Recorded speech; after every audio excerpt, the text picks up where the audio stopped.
Seorang siswa baru SMA Suzuran memandangi dinding dengan grafiti bertuliskan Raja Suzuran Tamao Serizawa. Lalu dia menaiki tangga dan mengganti tulisan itu dengan namanya sendiri, Genji Takiya.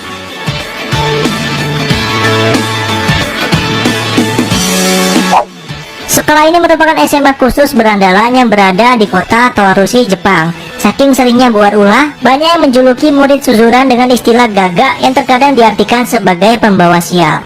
Adegan berganti ke upacara penerimaan siswa baru SMA Suzuran. Ternyata dalam acara penerimaan siswa baru pun sangat brutal siswa-siswanya, sampai kepala sekolah dan guru-guru di sana pun gak dapat menghandle kenakalan para siswa baru. Acara itu pun berganti jadi tawuran yang gak terkontrol.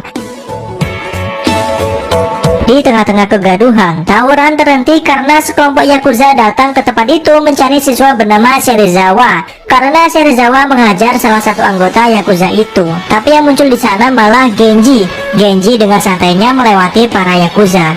Yakuza marah dan pertengkaran pun gak bisa dielakkan.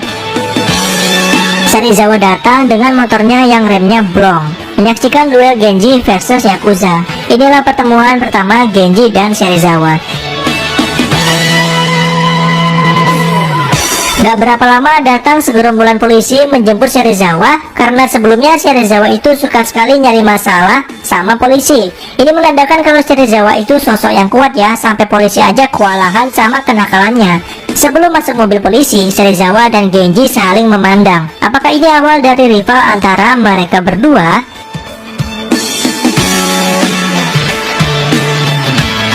Genji datang ke bar. Dia dipertemukan dengan wanita cantik bernama Luka Aizawa. Luka adalah penyanyi di kafe itu. Setiap peran yang mengisahkan seorang laki-laki pasti ada sosok wanitanya di sana. Seperti Genji dan Maria Ozawa ini. Maksudnya Luka Aizawa. Genji pulang ke rumahnya. Ternyata dia ini anak dari seorang bos Yakuza yang ingin membuktikan kalau dia lebih hebat dari ayahnya dan suatu saat bisa menjadi pengganti ayahnya di bisnis Yakuza. Tapi sebelum itu Genji bertekad ingin menjadi raja di sekolahnya Suzuran. Keesokan hari, Serizawa sedang main gaplek bersama anak buahnya. Tiba-tiba datang Genji yang menendang meja gaplek sampai berantakan. Padahal Serizawa lagi dapat kartu yang bagus tuh. Genji mau menantang duel Serizawa. Serizawa yang marah karena permainan gapleknya dirusuhi, menghampiri Genji tapi dicegah oleh Tokyo. Tapi kemarahan Serizawa teralihkan oleh dua orang lain bernama Mikami bersaudara yang mau menantang duel Serizawa. Karena momen itu Tokyo menyuruh Genji untuk nggak menantang Serizawa sekarang. Tokyo menyuruh Genji untuk mengalahkan siswa kelas 2B bernama Rindamen dulu sebelum berduel dengan Serizawa. Karena Serizawa mau meladeni Mikami bersaudara ini, Genji pun menyetujui persyaratan itu. Si Mikami bersaudara yang ngajak duel tadi dengan mudah dibabat habis sama Serizawa. Nyari doang gede, skill nggak ada. Genji mencari info tentang Rindamen ke murid lain. Rindamen ini sosok yang besar guys, sosok paling kuat di sekolah itu. Dan kayaknya Genji belum bisa melawan dia. Makanya fokus dia sekarang ya Serizawa aja. Genji lalu didatangi oleh Pak Leken. Kalau kalian ingat, Pak Leken ini salah satu Yakuza yang ada di scene awal tadi. Niatnya Pak Leken ini marah sama Genji karena dia mengajar teman-teman Yakuzanya. Tapi dengan sekali pukulan dia langsung tumbang di tangan Genji. Tapi Genji sama Pak Leken ini akhirnya berteman. Pak Leken adalah mantan siswa Suzuran. Oleh karena itu, singkat cerita, Genji meminta Ken untuk mengajarinya tips dan trik cara menaklukkan Suzuran. Karena kalau mau menguasai Suzuran, Genji harus mencari anggota terlebih dahulu. Ken pun bersedia mengajarinya. Genji mempraktikkan ilmu dari Ken. Dia mendatangi kelas E dan menantang duel orang terkuat di kelas itu. Orang terkuat di kelas itu bernama Chuta. Genji menang melawan Chuta. Chuta dari kelas E pun menjadi anggotanya.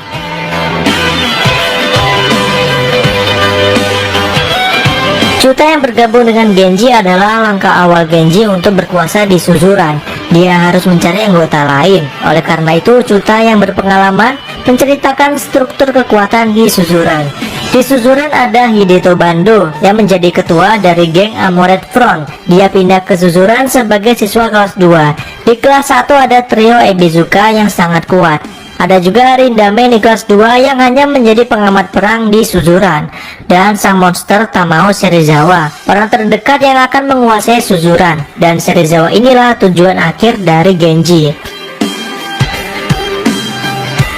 Ada juga di kelas C dikuasai oleh Takashi Makise. Dia sering kalah oleh Serizawa tapi nggak pernah menyerah. Itu sebabnya pengikutnya banyak. Tapi Takashi ini lemah terhadap cewek. Karena itu Genji dan Ken punya ide buat nyariin Takashi cewek supaya Takashi mau bergabung dengan Genji. Genji pun datang ke Takashi lalu menawarinya datang ke grup kencan bersama cewek-cewek. Takashi yang lemah terhadap cewek ya tertarik lah. Kalau dia dapat cewek di grup itu, dia berjanji akan bergabung dengan Genji. Malam kencan pun tiba. Genji mengajak Luka dan 2 orang teman ceweknya untuk datang ke kencan itu. Kalau kalian lupa, Luka adalah cewek yang dia kenal di bar di scene awal film tadi. Takashi melihat gadis-gadis cantik di depannya langsung cerot di tempat. Penyakit aneh Takashi adalah langsung cerot kalau lihat cewek seksi. Seperti yang dibayangkan, kencan itu sepertinya nggak berhasil karena Takashi yang terlalu aneh kalau menghadapi wanita. Jadi Ken punya rencana cadangan. Ken menyuruh Chuta untuk berpura-pura menjadi pengganggu dan menggoda cewek incaran Takashi. Lalu Takashi berpura-pura menjadi pahlawan yang menyelamatkan.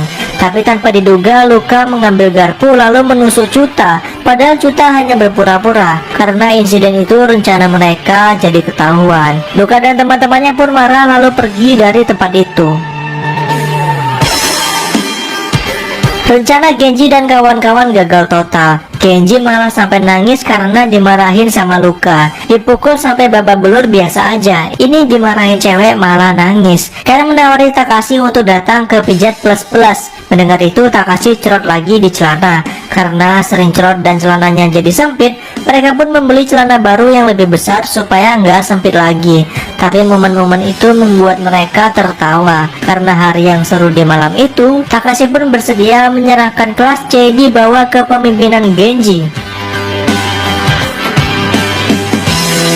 Kabar Takashi bergabung dengan Genji sampai ke telinga Serizawa. Tapi Serizawa biasa aja karena kalau ada yang menghalangi, Serizawa hanya tinggal mengajarnya aja. Keesokan harinya, salah satu yang terkuat pemimpin kelas D yaitu Izaki menjebak Genji dengan cara berpura-pura ingin bergabung. Tapi ternyata Genji dijebak. Dia dikepung oleh Izaki beserta anak buahnya. Genji pun dikeroyok oleh banyak orang sampai babak belur tapi nggak menyerah walaupun sudah dijatuhkan berkali-kali. Itu mungkin yang membuat Izaki jadi luluh. Dia melihat tekad yang kuat di hati Genji. Izaki pun akhirnya malah bersedia untuk bergabung dengan Genji. Izaki bersekutu dengan Genji. Genji pun membentuk gengnya sendiri yang diberi nama Genji Perfect Seiya atau disingkat GPS dan punya markasnya sendiri. Kini anggota Genji udah lumayan kuat dengan bergabungnya Chuta, Takashi dan juga Izaki.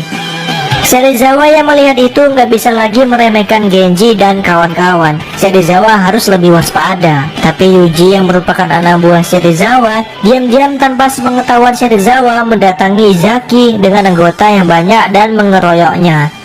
Genji pun kaget ketika tiba-tiba Izaki ditemukan dalam posisi bergelantung dengan kaki berada di atas. Mereka buru-buru menyelamatkan Izaki. Genji sangat-sangat marah. Tapi Izaki dan teman-teman lainnya melarangnya untuk membalas dendam karena mereka juga belum cukup anggota untuk melawan geng Serizawa. Karena kalau Genji sampai kalah, GPS akan tamat.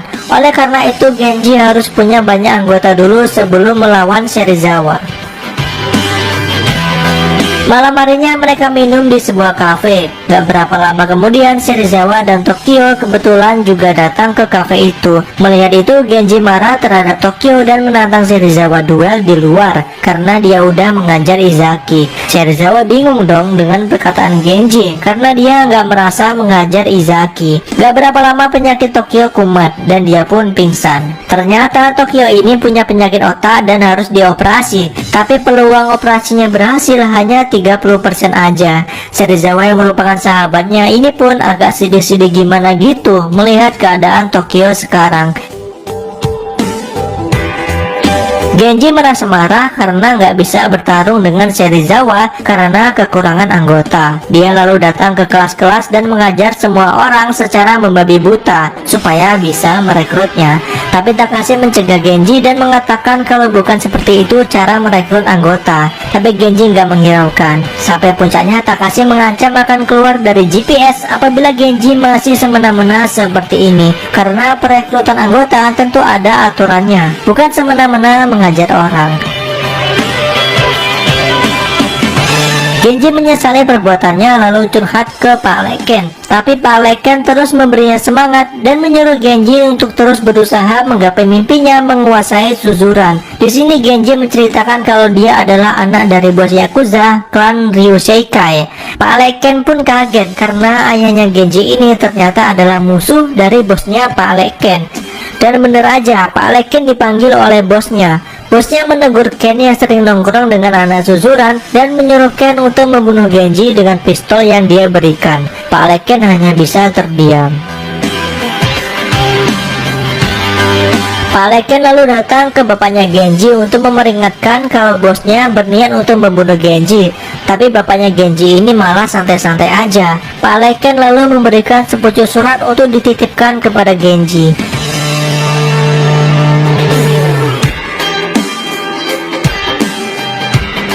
Anak-anak buah Serizawa sedang berkumpul dan membahas GPS yang semakin besar. Mereka lalu merencanakan sesuatu tanpa sepengetahuan Serizawa, yaitu menculik Luka dengan bantuan dari geng Amored Front. Amored Front ini lagi mencari anggota untuk mengalahkan bos gengnya. Oleh karena itu Yuji menawarkan kalau dia bisa menculik Yuka, Yuji bakal ngasih anggota ke Amored Front. Luka pun diculik oleh segerombol pria yang memakai jaket bergambar tengkorak. Luka menelpon Genji dan mengatakan kalau dia diculik oleh orang-orang berseragam tengkorak dan salah satu orangnya menyebut nama Bando.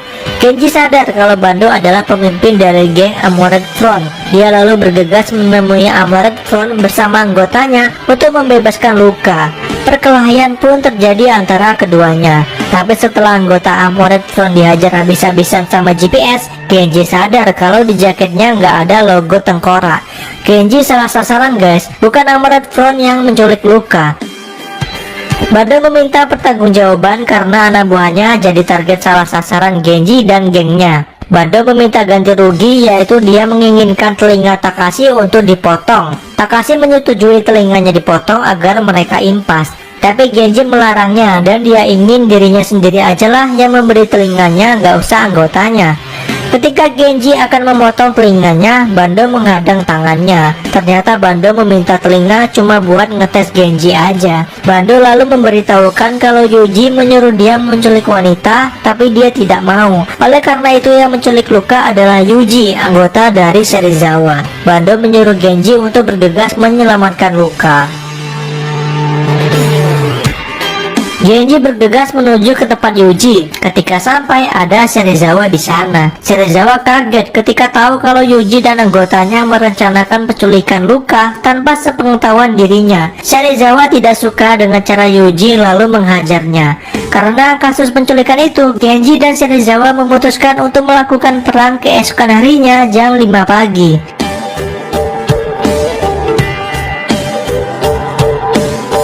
Genji pulang ke rumahnya. Ayahnya memberinya surat yang dititipkan Ken kepada Genji. Ayahnya menjelaskan kalau Ken bersedia mengorbankan nyawanya karena menentang bosnya untuk membunuh Genji. Genji berniat menghampiri Ken tapi dicegah oleh ayahnya. Karena itu adalah pilihan hidup Ken dan Genji harus menghormatinya.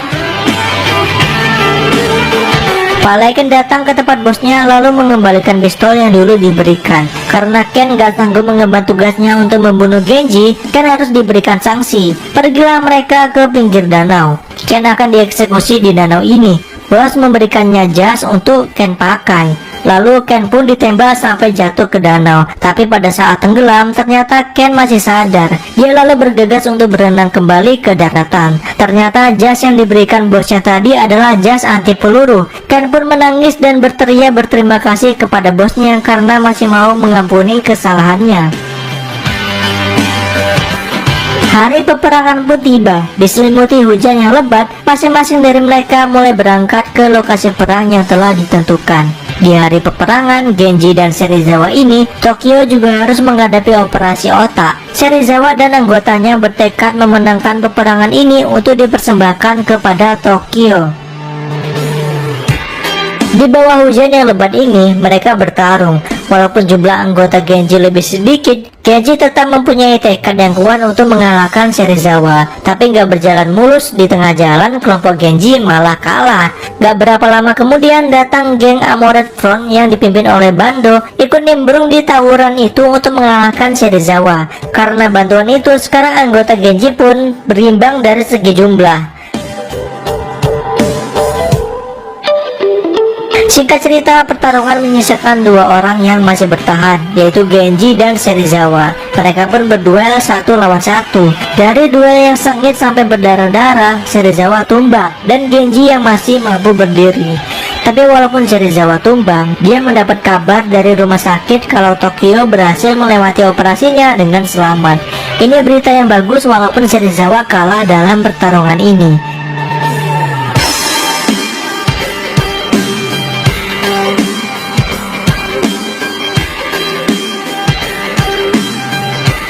Di scene terakhir diperlihatkan Serizawa dan Tokyo tersenyum ke arah Genji yang saat itu akan bertarung dengan Rindamen. Akankah Genji mampu mengalahkan Rindamen, orang terkuat di susuran?